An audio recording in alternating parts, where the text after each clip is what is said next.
நேற்றைய தினம் இதே பாராளுமன்றத்திலே கௌரவ தயாஸ்ரீ ஜெயசேகர அவர்கள் எனது பெயரை குறிப்பிட்டு என் மீதான சில அவதூறுகளை அவர் தெரிவித்திருந்தார். அது தொடர்பாக நான் இந்த சபையிலே தெரிவிக்க வேண்டிய கடமை எனக்கு இருக்கிறது. தங்களுடைய அனுமதியோடு நான் அதனை பதிவு செய்கிறேன். தயாஸ்ரீ ஜெயசேகர அவர்கள் 2026 ஜனவரி 8 ஊடகங்களுக்கு வெளியிலே ஒரு கருத்தை வெளியிட்டிருந்தார். அரசமைப்பு சபையில் ஆளுந்தரப்பு ஸ்ரீதரன் எம்பியை பயன்படுத்துகிறது, இலங்கை தமிழரசு கட்சி நடவடிக்கை எடுக்க வேண்டும் என்று அவர் ஒரு செய்தியை வெளியிட்டிருந்தார். இதனை கிழக்கு மாகாணத்தைச் சேர்ந்த ஒரு தமிழ் எம்பி நடாத்துகின்ற தமிழ் சிலோன் என்கின்ற இணையதளத்தில் இந்த செய்தி வெளிவந்திருந்தது. கிளிநொச்சியினுடைய பல இடங்களிலே மக்கள் வசிப்பதற்கு இடமில்லை, ஆனால் 1200 ஏக்கர் காணிகளை ஸ்ரீதரன் தன்னகப்படுத்தி வைத்திருக்கிறார். 70 மில்லியன், கிட்டத்தட்ட 7 கோடி ரூபாய் நிதியை ஸ்ரீதரன் தன்னுடைய பெயரிலும் மகன் பெயரிலும் வங்கியிலே வைப்பு செய்திருக்கிறார்கள் என்றெல்லாம் நேற்று இந்த உயர்ந்த சபையிலே ஒரு மூத்த தலைவராக தயாஸ்ரீ ஜெயசேகர அவர்கள் பதிவு செய்திருந்தார். பூநகரியிலே சூரிய மின் சக்தி திட்டத்தில் இவ்வாறு நடைபெற்றதாகவும் அவர் குறிப்பிட்டிருக்கிறார். கௌரவ பிரதி சபாநாயகர் அவர்களே, நான் இந்த பாராளுமன்றத்திலே இருந்து கிட்டத்தட்ட 16 வருடங்கள் கடந்திருக்கிறது. நான் இதுவரை காலத்தில் நீதியின் பால், தர்மத்தின் பால் என்னுடைய பணிகளை, அரசியல் செயல்பாடுகளை முன்னெடுத்திருக்கிறேன். அரசியல் அமைப்பு பேரவையில் என்னை பொறுத்தவரைக்கும் நான் சுயாதீனமாக நீதியோடும் தர்மத்தோடும் தமிழ் மக்கள் சார்ந்த ஒரு பிரதிநிதியாக என்னுடைய முடிவுகளை, தீர்மானங்களை நான் எடுத்திருக்கிறேன். யாருடைய நிர்பந்தமோ அல்லது அரசாங்கத்துக்கு வால் பிடிக்க வேண்டும் என்ற அவசிய தேவைகளோ எனக்கு இருக்கவில்லை. ஆனால் தயாஸ்ரீ ஜெயசேகர போன்ற ஒரு மூத்த தலைவர்கள், அவர் பல கட்சிகளை மாறி மாறி போய் வந்திருந்தாலும் ஒரு நீண்டகால அரசியல் அனுபவம் உள்ள ஒருவர் இவ்வாறு நேற்று பாராளுமன்றத்திலே பதிவு செய்து கொண்டமை மிக பிழையானது. குறிப்பாக அவர் அவ்வாறு சொல்லியிருந்தால் எந்த வங்கியில் எவ்வளவு காசு, யாரால், என்ன தேதியிலே வைப்பு செய்யப்பட்டது என்பதை அவர் வெளியிட வேண்டும். ஒரு சரியான சிங்கள பௌத்தனாக தயாஸ்ரீ ஜெயசேகர இருப்பாராக இருந்தால் அவர் நாளை கூட அல்லது அடுத்த பாராளுமன்ற அமர்வில் கூட ஸ்ரீதரனுக்கோ அல்லது அவருடைய குடும்பத்தினர் யாருடைய பெயர்லையோ இவ்வாறு 7 கோடி ரூபாய், கிட்டத்தட்ட 70 மில்லியன் ரூபாய்கள் எந்த நாட்களில் எந்த வங்கியிலே எவ்வாறு வைப்பு செய்யப்பட்டது என்பதை அவர் ஒரு நீதியான அரசியல் தலைவனாக இருந்தால் பதிவு செய்ய வேண்டும். அவர் உண்மையிலேயே அவர் இந்த பாராளுமன்றத்துக்கு ஆடையோடு தான் வந்து பேசுகிறார் என்றால் இதனை அவர் செய்ய வேண்டும் என்று நான் உயர்ந்த சபையிலே கௌரவ பிரதி சபாநாயகர் அவர்களை நான் உங்களை கேட்கிறேன். மிக முக்கியமாக இந்த விடயம் தொடர்பிலே 2025 ஜூலை 25 நிதி குற்றப்புலனாய்வு பிரிவிலே சஞ்சய் மாவத் என்பவர், சிவில் புத்தி பெரமுன என்கிற சஞ்சய் மாவத் அவர்கள் ஒரு முறைப்பாடு செய்திருந்தார். ஸ்ரீதரன் சொத்துக்கள் வைத்திருக்கிறார், ஸ்ரீதரன் பார் லைசன்ஸ் வைத்திருக்கிறார் என்று சொன்னார். இன்றைக்கு 6 மாதம் முடிந்திருக்கிறது. உங்களுடைய அரசாங்கம் என்ன செய்கிறது? தயவு செய்து 6 மாதங்கள் இந்த நாட்டில் இருக்கிற நிதி குற்றப்புலனாய்வு பிரிவு விசாரணை செய்து ஏன் அறிக்கையை வெளியிட முடியாமல் இருக்கிறது? கௌரவ பிரதி சபாநாயகர்களை யோசித்து பாருங்கள். 6 மாதங்கள் ஒருவர் மீதான குற்றத்தை விசாரிக்க முடியாத அரசாக உங்களுடைய அரசு இருக்கிறது என்றால் இது உங்கள் மீதும் உள்ள குறை. அதே போல 2025 டிசம்பர் 31 இதே சஞ்சய் மாவத் லஞ்ச ஊழல் ஆணைக்குழுவிலே சென்று இந்த முறைப்பாட்டை செய்திருக்கார். இதுவும் இந்த கிழக்கு மாகாணத்தைச் சேர்ந்த ஒரு தமிழ் பாராளுமன்ற உறுப்பினர் நடாத்துகின்ற சிலோன், தமிழ் சிலோன் என்கிற ஒரு இணையதளத்தில் இந்த செய்தி வந்திருக்கிறது. ஆகவே இவற்றை இவ்வளவு நாட்கள், கிட்டத்தட்ட 1 மாதம் கடந்திருக்கிறது சஞ்சய் மாவத் அவர்கள் சொல்லி, அவருடைய முதல் முறைப்பாடு செய்து 6 மாதங்கள் போயிருக்கிறது. இப்பொழுது 1 மாதம் முடிந்திருக்கிறது. இன்னும் விசாரணைகள் இல்லை. இந்த நியாயம் எங்கே இருக்க போகிறது?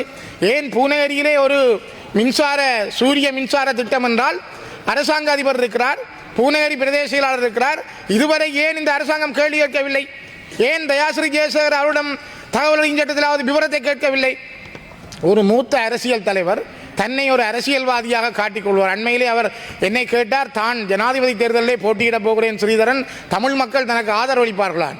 நான் அவருக்கு சொன்னேன், உங்களுடைய முகம் அவ்வளவு பெரிய பரிச்சயம் இல்லை, நீங்கள் முதல் தமிழ் மக்களிடம் உடைய முகத்தை பரிச்சயமாக்குங்கள், மார்க்கெட் பண்ணுங்கள் என்று சொன்னேன். அவருக்கு அது பிடிக்கவில்லை. அண்மையிலே கருணி அமரசூரிய அவர்களுக்கு நான் சார்பாக என்பது நியாயமாக அவருக்கு எதிராக கொண்டு வரப்பட்ட பிரேரணைக்கு என்னை கையொப்பம் வைக்குமாறு எதிர்கட்சியினர் கேட்டிருந்தார்கள். நான் அதுக்கு வைக்க என்னுடைய கட்சியினரும் விரும்பவில்லை, எங்களுடைய கட்சி தலைவரும் அறிவுறுத்தல் தந்திருந்தால் நாங்கள் வைக்கவில்லை. அதற்காக எதிர்கட்சியில இருந்து எதுவும் பேசலாம், சேறு பூசலாம் என்றால் இது ஒரு மிக மிக மோசமானது. ஆகவே கிவிலோயா திட்டம் என்று ஒன்று வந்து கௌரவ பிரதி சபாநாயகர் அவர்களை இந்த தமிழுடைய நிலங்களை பறிக்கிறது. ஏற்கனவே மணலாறாக இருந்த தம்முடைய நிலம், தமிழர்களுடைய நிலம் இன்று மாற்றப்பட்டிருக்கிறது. அந்த அதே இவ்வாறான திட்டங்களுக்கு என் தயாஸ்ரீ ஜெயசேகரவோ சஜித் பிரேமதாசாவோ ஏன் குரல் கொடுக்கவில்லை?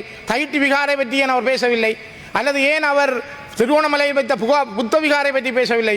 ஸ்ரீதரன் தமிழ் மக்களுக்கு செய்து விட்டார், துரோகம் செய்து விட்டார் என்று கத்துகிற தயாஸ்ரீ ஜெயசேகர வடக்கு கிழக்கிலே இன்று 2.5 லட்சம் இராணுவம் குவிக்கப்பட்டிருக்கிறது.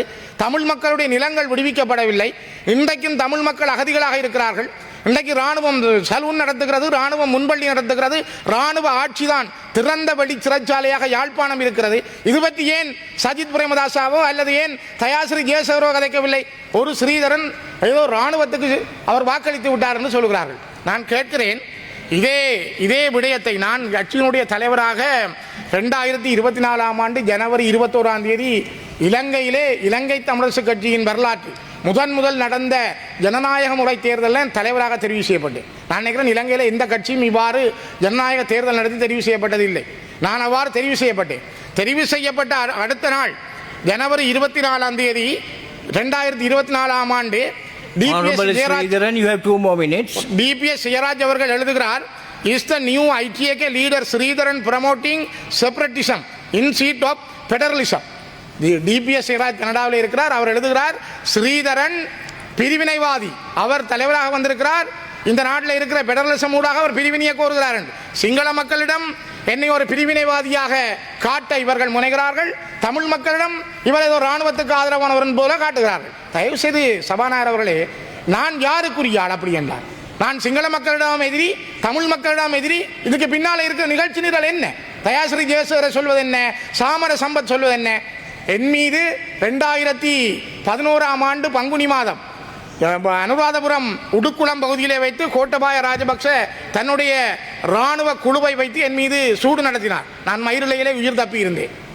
அதே போல 2013 ஆண்டு ஜனவரி மாதம் என்னுடைய காரியாலயத்துக்குள் குண்டுகள் கொண்டு வைத்து 100க்கும் மேற்பட்ட இராணுவம், போலீசார், அப்பொழுது இருந்த இராணுவ ஒட்டுக்குழுவாக இருந்த முன்னாள் எம்பி சந்திரகுமார் உட்பட என்னுடைய காரியாலயத்தை சுற்றி வளைத்து என்னுடைய செயலாளராக இருந்தவரையும் இப்பொழுது இருக்கிற சேர்மன் தவிசாளர் வேளமாலிதன் அவர்களையும் கைது செய்து 13 மாதங்கள் சிறையிலே அடைத்து வைத்திருந்தார்கள்.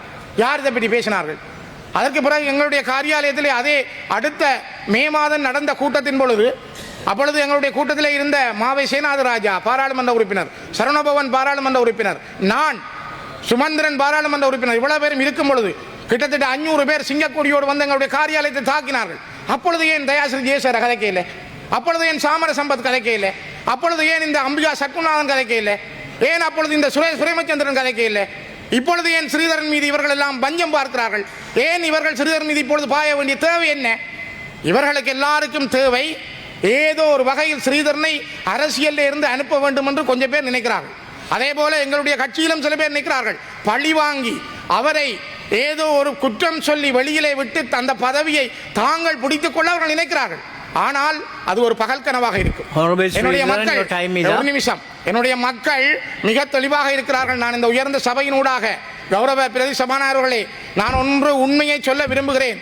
எனது மக்களுக்கான செய்தியை, எனது மக்களுக்கான பணியை நான் மிகவும் நேர்த்தியோடு செய்திருக்கிறேன். இப்பொழுதும் நான் தெளிவாக சொல்லுகிறேன், எந்த வங்கியிலே எவ்வளவு காசு வைப்பிடப்பட்டிருக்கிறது, ஸ்ரீதரனுக்கு என்ன சொத்துக்கள் இருக்கிறது, ஸ்ரீதரன் ஒரு பாருக்கு சிபார் செய்தாரா என்று தயவு செய்து நீங்கள் ஒரு சபாநாயகராக ஏன் அதனை உடனே விசாரணை செய்து உறுதிப்படுத்த முடியாது? அப்படி என்றால் உங்களுடைய அரசாங்கத்தினுடைய பலம் என்ன? ஏன் நீங்கள் இவ்வளவு நாளும் செய்ய முடியாமல் இருக்கிறீர்கள்? அவை என்னை வைத்து அரசாங்கமும் ஏதோ அரசியல் செய்ய நினைக்கிறது. அதே போல எதிர்த்தரப்பில் இருக்கிறவர்களும் சரி, எங்களோடு இருக்கிறவர்களும் சரி, என்னை பழி வாங்குவதற்காக அல்லது மக்களிடமிருந்து அந்நியப்படுத்துவதற்காகத்தான் இந்த முயற்சி மேற்கொள்ளப்படுகிறதா? இதுக்கு ஒரு நீதி வேண்டும். தயவு செய்து புரிந்து கொள்ளுங்கள். நான் மிக தெளிவாக சொல்லுகிறேன், நீங்கள் என்னை உறுதிப்படுத்தி நீதியை நிலைநாட்டுங்கள். இன்று 6 மாதமாக இருக்கிறது சஞ்சய் மாவத் சொல்லி, அதுக்கு பிறகு முறைப்பாடு செய்து 1 மாதம் முடிந்திருக்கிறது. இந்த சபையிலே நேற்று மிகப்பெரிய பொய்களை ஒரு மூத்த அரசியல்வாதியான தயாஸ்ரீ ஜெயசேகர சொல்லி இருக்கிறார். இவர்கள் சபை உறுதிப்படுத்தக் கூடாது. ஆகவே நான் தயவு செய்து பிரதி சபாநாயகர்களே, உண்மையை வெளிப்படையாக உடனே கொண்டு வாருங்கள் என்பதை பகிரங்கமாக இந்த சபையினூடாக வேண்டுகிறேன்.